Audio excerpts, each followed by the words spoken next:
we are in North Carolina. I don't know what our actual numbers are right now as far as the COVID case. They're steady rising. But we are steady rising, and that is because we have. So I'll break it down like this, and Jamel, correct me if I'm wrong. So we went to complete lockdown at the beginning of March. We were in lockdown pretty much all summer.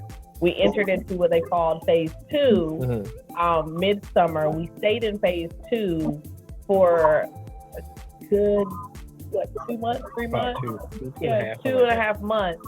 And what stage 2 allowed us to do was it allowed certain people to go back to work, certain people to open up restaurants and things of that nature. We literally just entered into stage 3, which pretty much opens everything back up.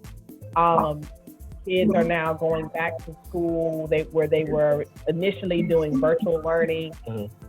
They're actually now physically. We're just kind of right now playing that waiting game to see if we're going to have to go backwards, Right.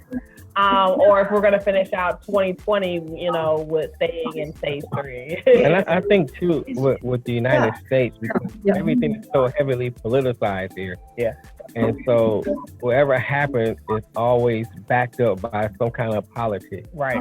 And I think that's the reason why the numbers in the United States are rising like they are, because the whole idea about wearing masks, you take our leaders, and half of them will say, well, you don't need to wear a mask.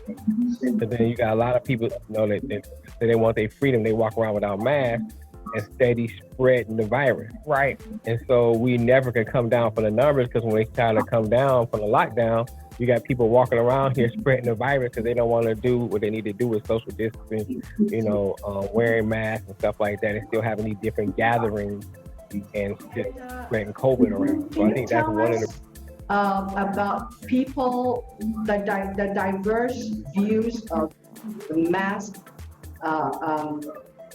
practice, and what impact it had on the social community level, and what kind of dynamics it made for people living due to the diverse opinion about mask wearing, not mask wearing, when the law wasn't clear, and even when the law was mandated, there was a diverse opinion. Could you tell us the dynamics, general, and then tell us how it impacted you guys?